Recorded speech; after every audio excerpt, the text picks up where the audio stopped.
Meninas e meninos do meu coração varonil, sejam bem-vindos a mais um curso hoje, Direito Constitucional, aqui no único lugar onde você é acariciado, recebido com todo carinho e sua preparação especialíssima. Hoje é um curso de Direito Constitucional aqui com o professor Sionil Borges, no portal Silvio Sante.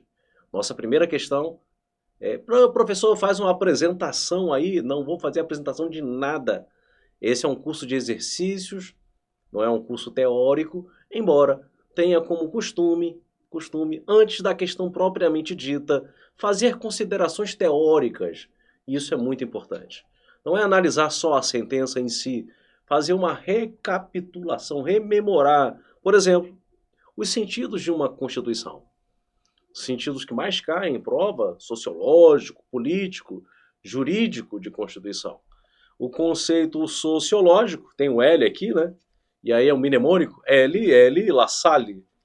Político tem T, Schmitt. E Hans Kelsen não tem nada, Hans Kelsen no sentido jurídico.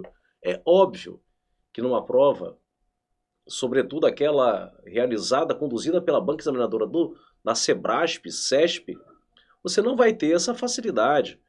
O L, La Salle, T, político e Hans Kelsen, o sentido jurídico. A sua banca vai prezar pelo conhecimento, né, pelo substrato realmente da matéria. E nesse ponto, vale rememorar que o sentido sociológico de La Salle leva em consideração que a Constituição Federal a Constituição deve reproduzir os fatores reais do poder. Então, quando você abre o texto reunido de forma solene, está aqui. Você está vendo o verso do texto. Eu estou vendo o interior do texto.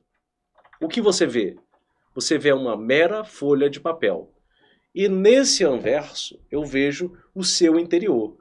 La Salle, ele olhava o interior, e não a capa, e não a forma. Olhando para o interior. Vem cá, o interior, ele reproduz, de fato, aquilo que acontece no seio da sociedade, aspectos econômicos, aspectos sociais, aspectos culturais, ou é simplesmente um repositório para a dominação do poder?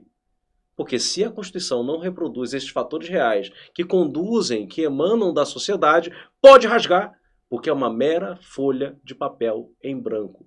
Então, a mera folha de papel em branco é exatamente essa ideia proveniente da concepção sociológica de La Salle. Se a Constituição não assim reproduz, rasga, porque é uma mera folha de papel em branco. Já Carl Schmitt, ele nos referencia e não se distancia de uma concepção sociológica, não é totalmente dissociada da concepção sociológica, que a Constituição é uma decisão política e fundamental. Você vai encontrar no texto constitucional aquilo realmente que é fundamental, aquilo que é estrutural do Estado. O que é estrutural? O que é estrutural dentro de um Estado? Com certeza, a repartição de competências, com certeza, a separação dos poderes, com certeza, a organização dos poderes. Tudo isso é estrutura do Estado. Mas pode acontecer de alguma coisa estar no interior da Constituição e não representar a estrutura, não ser um aspecto orgânico. Por isso, não é uma decisão política e fundamental, poderia muito bem estar do lado de fora da Constituição, segundo Carl Schmitt. O texto constitucional, ele só pode, na visão dele, reproduzir uma decisão política e fundamental. Se não reproduz, joga para o lado de fora. É uma mera lei constitucional. Essa é a concepção política de Schmitt. E a que mais cai em prova, talvez seja, e é, na verdade, a concepção de Hans Kelsen em sua teoria pura. Hans Kelsen tentou isolar a norma e seu dever ser. Estudar a norma de forma a não considerar ela atingida pelos aspectos sociais, econômicos, culturais, religiosos. Vamos estudar a norma em sua pureza. E aí, cria-se uma ideia de um escalonamento vertical, está aqui a ideia do escalonamento vertical de Hans Kelsen. No topo, nós temos a Constituição, tá aqui vou botar a Constituição Federal, ok? Fazendo analogia ao nosso sistema, que é jurídico. Não é político e sequer sociológico, ele é jurídico. Pouco importa o que tem dentro. Pouco importa se tem fatores reais ou não tem. Não é uma mera folha de papel em branco. Está no topo do ordenamento, tem supremacia sobre as demais normas, servindo inclusive de fundamento de validade do ordenamento superveniente, das normas que são advindas dali. Então nós temos aqui um plano existente, é uma norma escrita, é uma norma posta, e acima nós temos uma norma hipotética. Uma norma hipotética. Vencida essa consideração doutrinária, vamos à nossa primeira sentença. A possibilidade de um direito positivo supraestatal limitar o poder legislativo foi uma invenção do constitucionalismo do século XVIII, inspirado pela tese de Montesquieu, de que apenas poderes moderados eram compatíveis com a liberdade. Mas como seria possível restringir o poder soberano? Tendo a autoridade sido entendida ao longo da modernidade justamente como um poder que não encontrava limites no direito positivo. Uma soberania limitada parecia uma contradição, e de fato, a exigência de poderes políticos limitados implicou redefinir o próprio conceito de soberania, que sofreu uma deflação. A ideia apresentada no texto reflete uma decisão política fundamental, configurando o sentido sociológico? Não. Esse é o sentido político de Carl Schmitt. Então, a sentença está errada. E exatamente dentro dessa ideia de Schmitt, decisão política fundamental, ele pega, olha o repositório constitucional, tá aqui, ó, o nosso repositório constitucional é esse aqui. Dentro da Constituição nós temos várias decisões que são políticos fundamentais. Eu não tenho dúvida de que a repartição de competências ingressa nessa ideia do que é fundamental, a separação dos poderes, a organização dos poderes, a organização do Estado. Tudo isso é estrutura, tudo isso é o elemento orgânico dentro de uma linha doutrinária, por exemplo, representada por José Afonso da Silva. É um aspecto estrutural, é um elemento orgânico. Isso aqui tudo é elemento orgânico da Constituição Federal.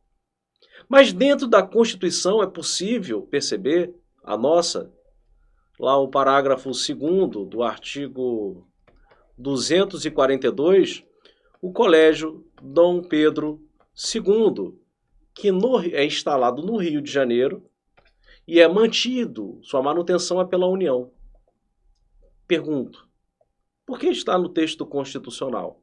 Poderia muito bem estar do lado de fora.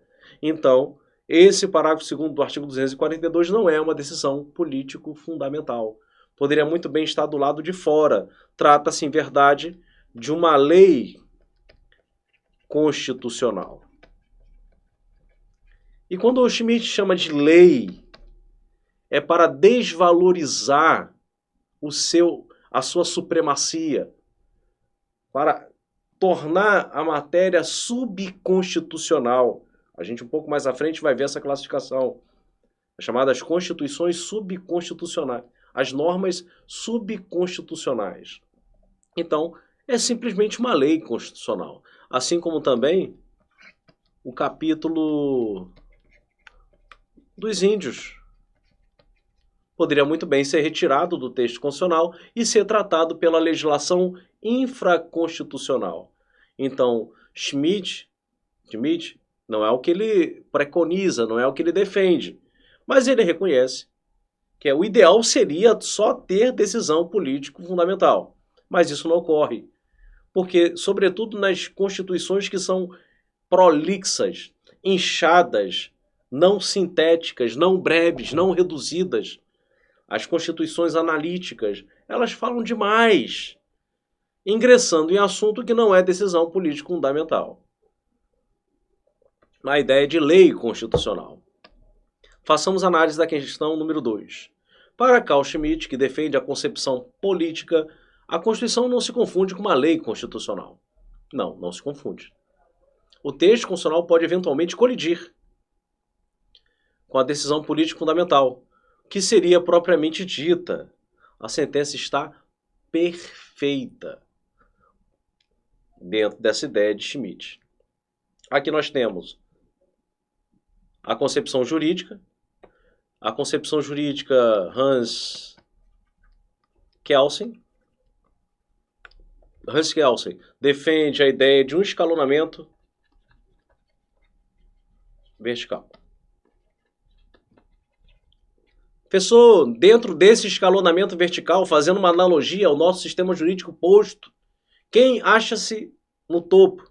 A Constituição Federal de 88, mais as emendas à Constituição, mais os tratados internacionais de direitos humanos, aprovados conforme o rito do parágrafo 3º do artigo 5º da Constituição Federal, juntos formando um bloco de constitucionalidade.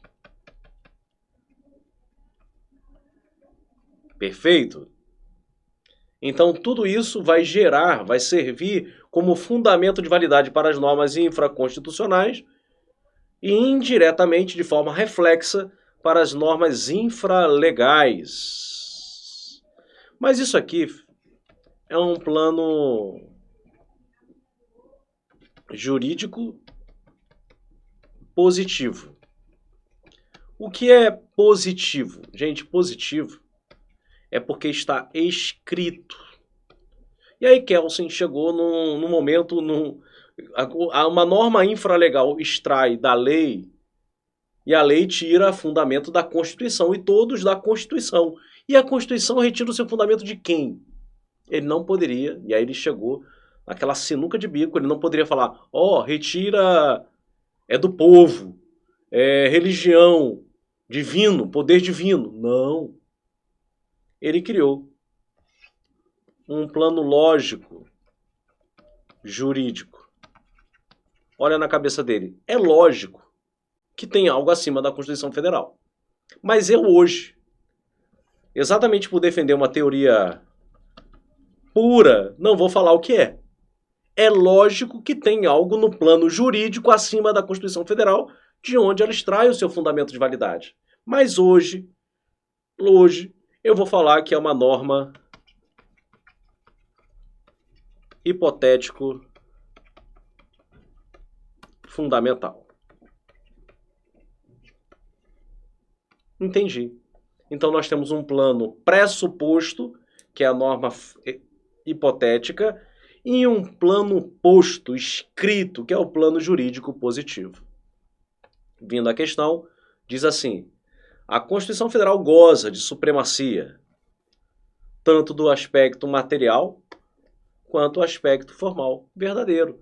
Tudo aquilo, voltando aqui ao nosso desenho, tudo aquilo que está dentro da Constituição, tudo, tem supremacia. Tudo tem supremacia.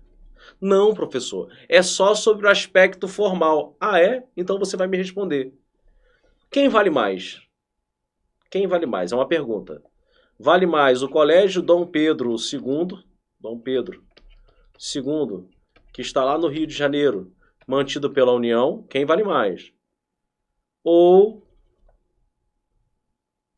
uma lei orçamentária que está dentro de uma lei ordinária? Quem vale mais? Qual é a norma que vale mais? A norma que vale mais é o colégio. É o colégio. Ou seja, embora seja tão somente formalmente constitucional. Então, cuidado, a supremacia vista no texto constitucional a nossa supremacia, pouco importa o seu conteúdo. Todas as normas, tirando o preâmbulo, que não é considerado norma jurídica, vai ter idêntico valor. Pouco importando a sua matéria, o seu conteúdo. Então a sentença está verdadeira. Vamos trazer agora a classificação das constituições, tema querido do CESP, querido da FCC, VUNESP, qualquer banca examinadora. Vamos lá a uma rápida classificação. As constituições quanto à estabilidade, mutabilidade, alterabilidade, é isso mesmo. A forma que vão sofrer alterações futuras supervenientes podem ser classificadas como flexíveis. Entenda esse sinal como semelhante à lei ordinária. Uma Constituição ser flexível é ser alterada observando a mesma solenidade que tem uma lei ordinária. Entenda, não tem solenidade. Uma norma flexível, uma Constituição flexível, não tem solenidade. Serve como uma lei ordinária. Isso acontece muito. Acontece demais. Sobretudo dentro do sistema consuetudinário. Acontece demais dentro de um sistema consuetudinário. Consuetudinário é aquele baseado em costumes. Consuetudinário é costumes. E por que, professor, dentro de um sistema consuetudinário? Porque lá, uma Constituição, ela tem o mesmo valor do que uma lei. Porque o que prevalece é a supremacia material. Então, alterar uma Constituição, uma norma constitucional, pode ser como alterar uma lei ordinária. Às vezes, a lei ordinária vai ser mais valiosa do que o próprio conteúdo constitucional, porque a matéria é mais importante, a matéria lá é materialmente constitucional, e não só formalmente constitucional. Já uma Constituição flexível, semi-rígida, é parte dela alterada como se fosse uma lei ordinária, e outra parte é superior à lei ordinária. Quero dizer que existe um conteúdo dentro do texto constitucional que só vai sofrer alteração a partir de um processo solene. E outra parte não. Segue de uma lei ordinária. Significa dizer que parte é flexível, parte é rígida. Por isso chamada de semi-rígida. Exemplo, a Constituição do Império de 1824. A gente tem lá a Constituição e nós temos as leis constitucionais. Faz lembrar muito o quê? Carl Schmitt. Nos faz lembrar Carl Schmitt.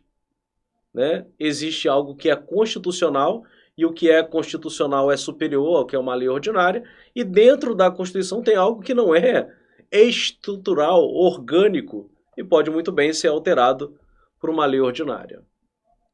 Já uma Constituição do tipo rígida é aquela em que o processo de alteração é mais solene, mais dificultoso do que uma lei ordinária. Processo mais dificultoso. Vai alterar uma Constituição? Existe um processo muito mais rigoroso do que alterar uma lei ordinária. Vamos à questão. A vigente Constituição brasileira é... A vigente é a de 1988. No que se refere à estabilidade, mutabilidade, alterabilidade, semi-rígida. Preciso continuar? Não, eu não preciso continuar. Semi-rígida foi a Constituição do Império de 1824, logo a sentença está errada. Prosseguindo, outras classificações. Raramente a banca ingressa nessas outras classificações, mas elas caem, e quando cai machuca, porque raramente é cobrado o assunto. Uma Constituição pode ser considerada fixa, aquela caladinha, silenciosa. E por que a Constituição é considerada silenciosa? imutável, granítica, monolítica. Por quê? E a superrígida? Gente, quando você vai alterar a Constituição de 88, exemplo, vai ter lá o poder de reforma, e esse poder de reforma é emenda à Constituição. E emenda à Constituição, poder de reforma, é poder constituinte de segundo grau. Eu não preciso do ressurgimento do poder permanente de primeiro grau, o genuíno, o originário. Uma Constituição fixa, caladinha, silenciosa, é porque, para ela ser alterada, eu preciso chamar o trabalho do poder constituinte originário. O poder constituinte originário tem que ser, por exemplo, convocar uma Assembleia Nacional Constituinte.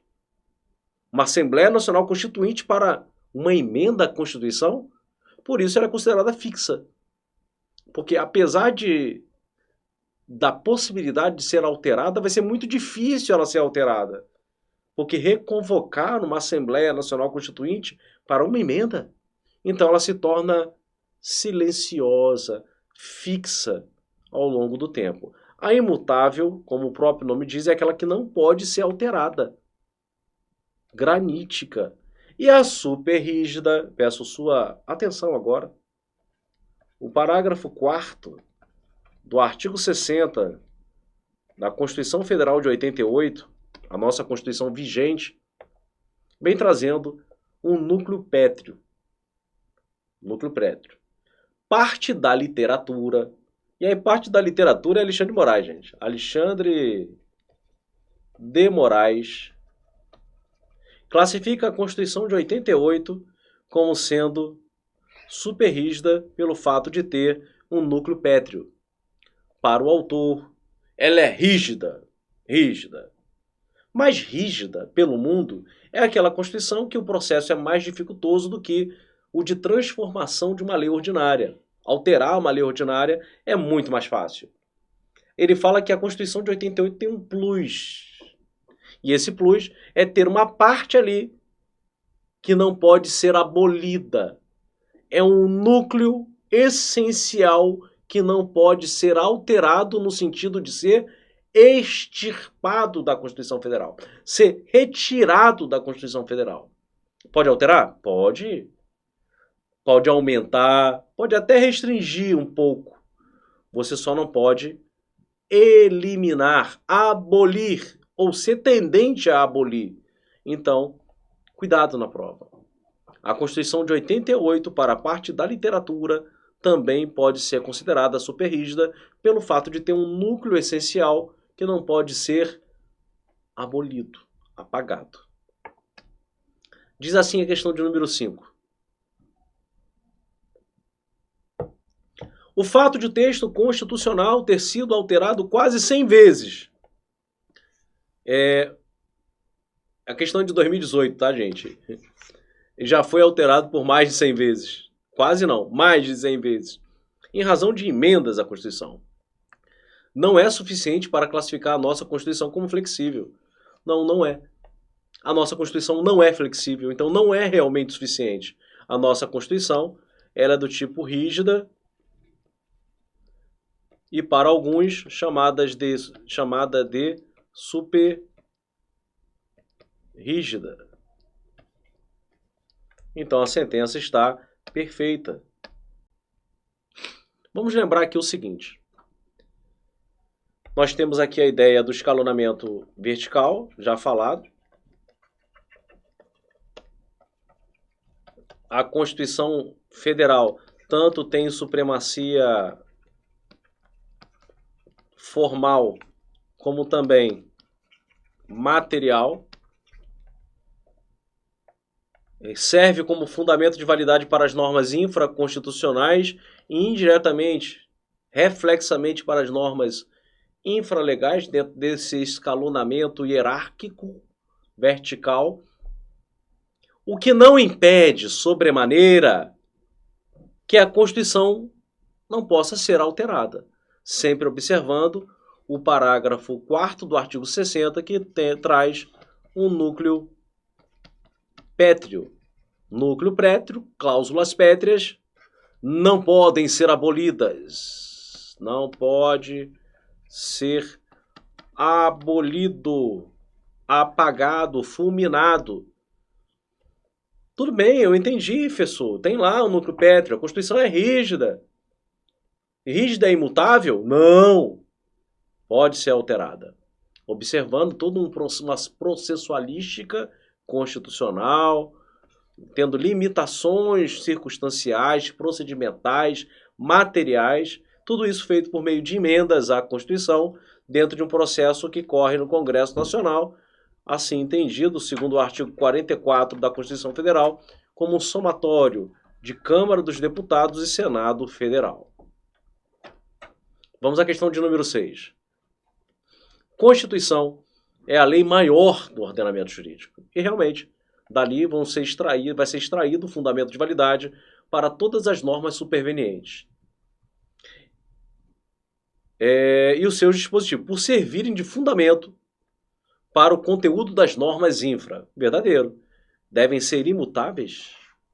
A nossa Constituição não é imutável.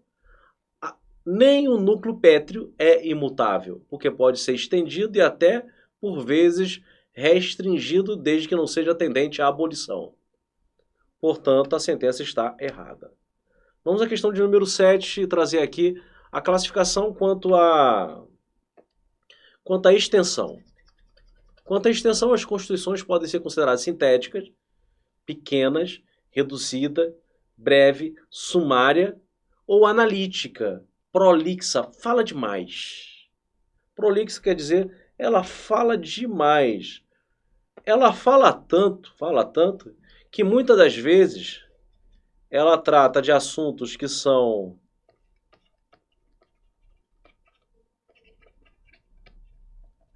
só formalmente constitucional. E é verdade. Se você olhar o exemplo da Constituição Federal de 88, ela trouxe lá, durante muito tempo, ela trazia lá o direito financeiro. O artigo 192 vinha trazendo toda uma normatização de direito financeiro.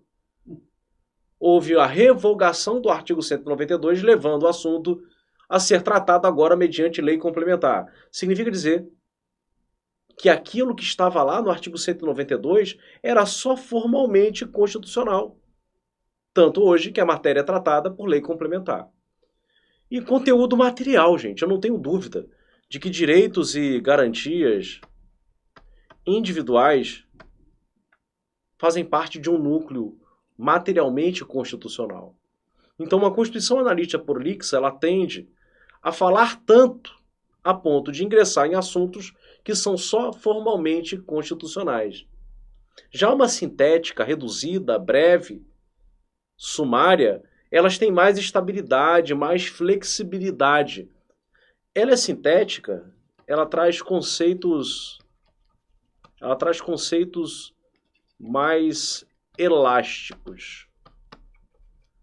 Traz conceitos mais elásticos, permitindo que uma construção, eu vou escrever uma palavra aqui que não é do seu vocabulário, construção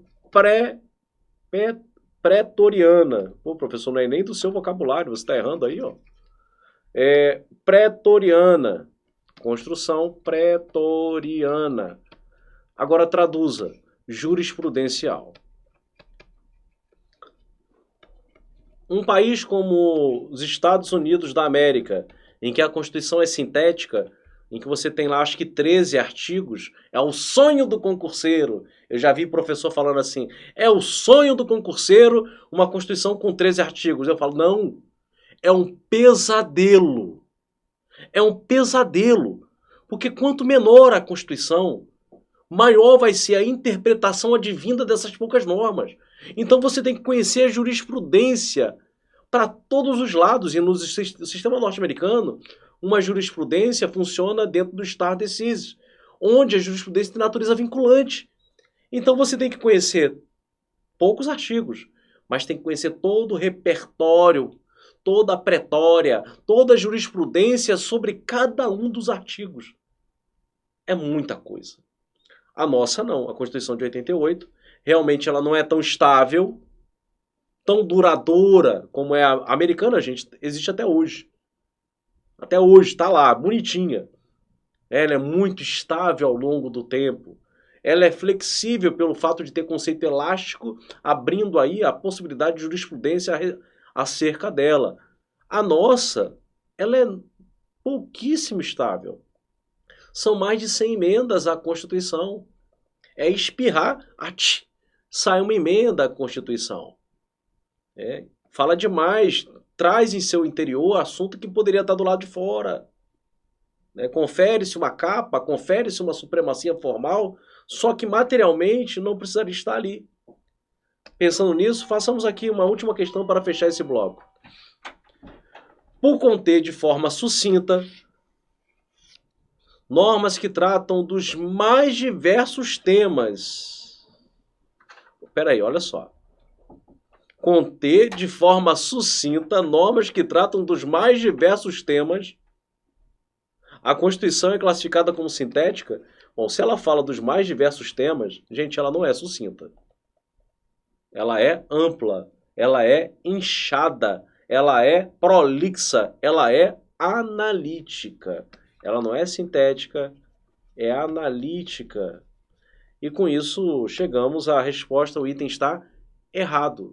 Fechando aqui o nosso primeiro bloco de nossa aula 1 de Direito Constitucional aqui no portal Silvio Santos.